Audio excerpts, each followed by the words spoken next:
Trump could end world hunger and the left would be like, I can't believe he didn't feed them all organic food. I swear that no matter what this man does, the left is just out here complaining about everything. It's kind of a hack to the system where someone can get an NGO stood up for a fairly small amount of money. Like George Soros is really good at this. Like George Soros is like a system hacker. Like he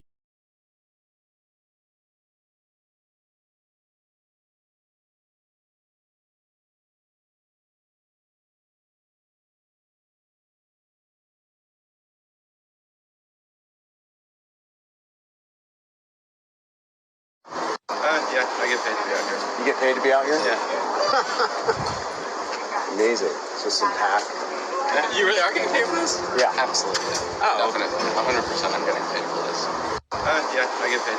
Yes, this is very concerning. An investigation has found 5 AdBlue-funded groups responsible for Tesla protests, troublemakers, disruption, project and rise, and racist individual project and Democratic Socialists of America. Elon Musk revealed this few hours ago. When you take a look at this, AdBlue founders include George Soros, Reid Hoffman, and others. AdBlue is currently under investigations for allowing foreign and illegal donations in criminal violations of campaign finance regulation. This week, 7 AdBlue senior officials resigned, including the Associate General Counsel. If you know anything about this, please post a reply. Thanks, Elon Musk.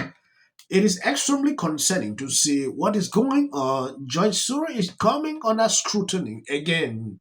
What is happening to Tesla is concerning demonstrations everywhere. Some are even trying to destroy the cars.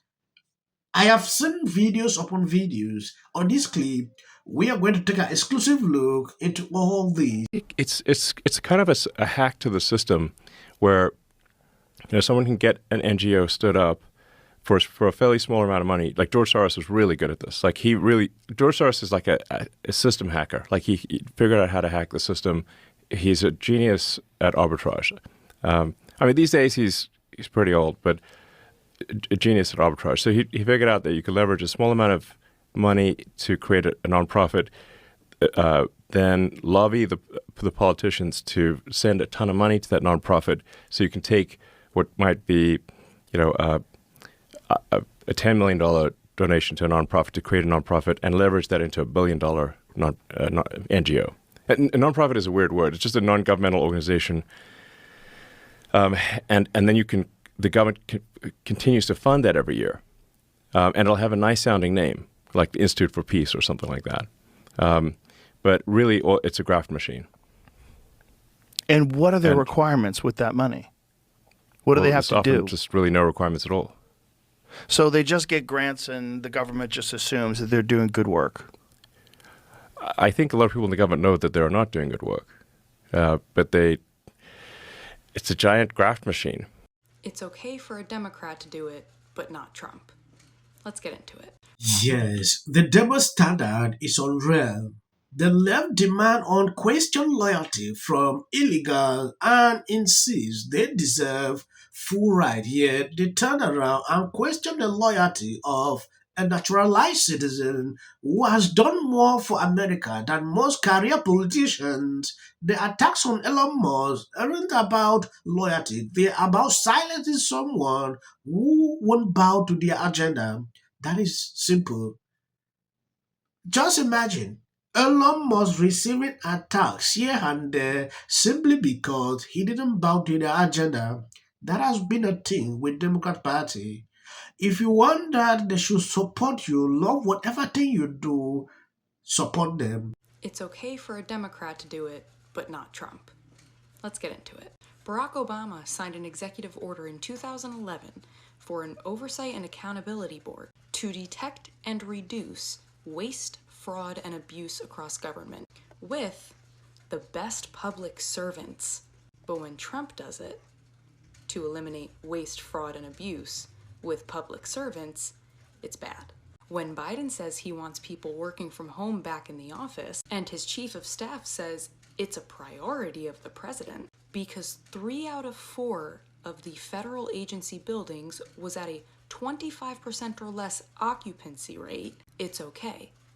But when Trump says it, he's a dictator. When Obama slashed NIH funding by how much? A 5% reduction, which in turn caused NIH funding falling short $714 million of pre-bill funding levels, which caused them to only make up about half of their losses because in real dollars, NCI's budget falls short of its previous budget, $4.968 billion. But when Trump wants to slash $4 billion from NIH funding, he hates kids with cancer. When Obama deports more non-criminals than criminals by the hundreds of thousands, it's okay. But when Trump does it, he's a racist. When eggs spike up over 50 to 60% under Biden, it's okay.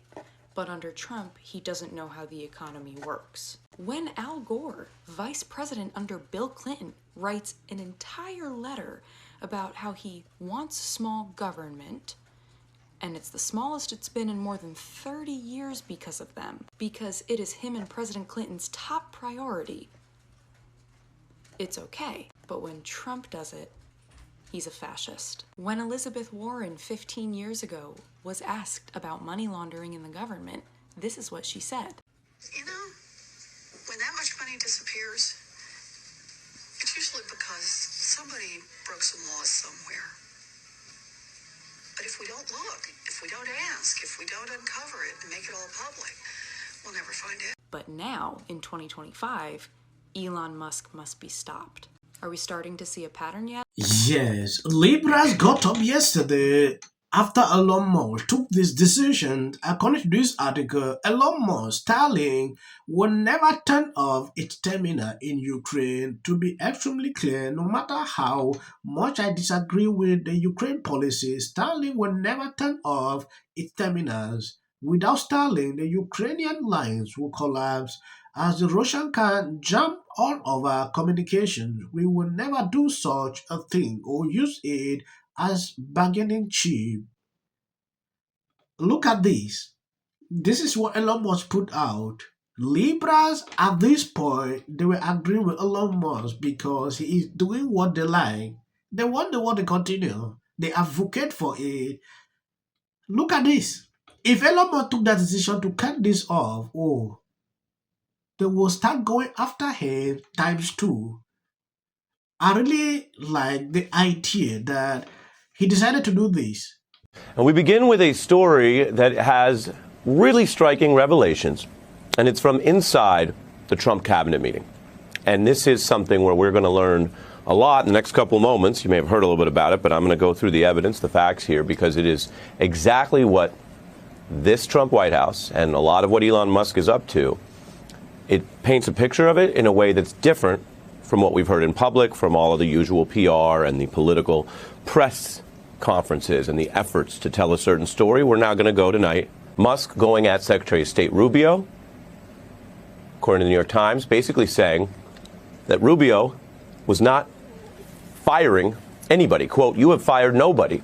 And Rubio responds, what about the more than 1,500 State Department officials who took early retirement in buyouts? Didn't they count as layoffs?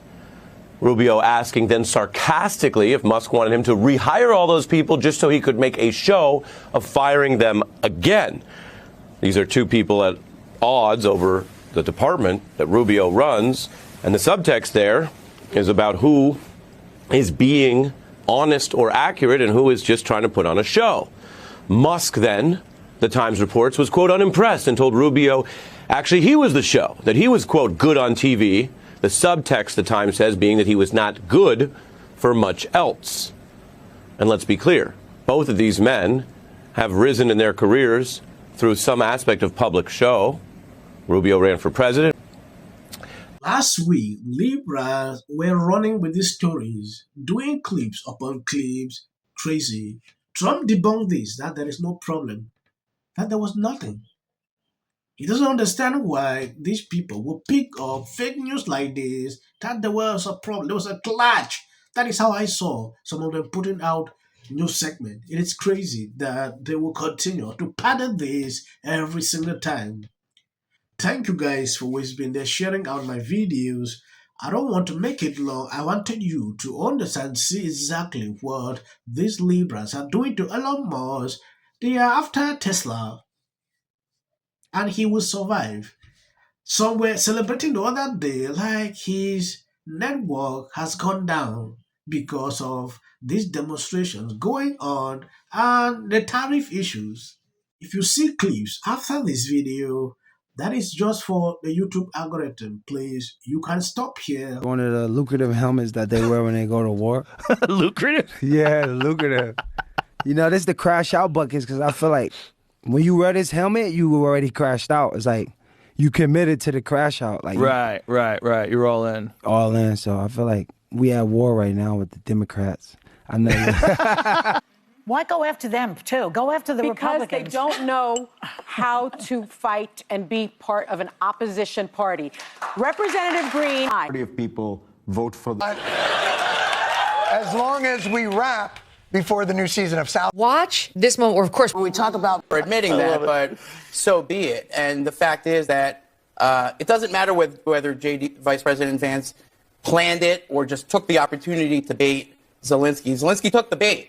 Okay, and what happened at the White House today? Today, Donald Trump irreparably destroyed the 80-year-old post-World War II international order. An Oval Office ambush of an American ally that will reverberate all around the world and stain America's image for years to come. That was, to say the least, the most contentious confrontation between world leaders perhaps we have ever seen, certainly on television.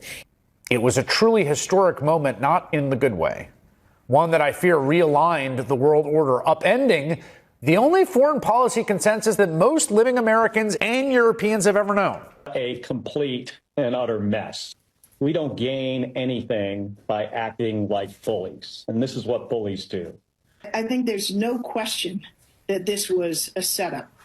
You heard Donald Trump say at the end of that clip you played, this is great television. To issue an apology tonight? Absolutely.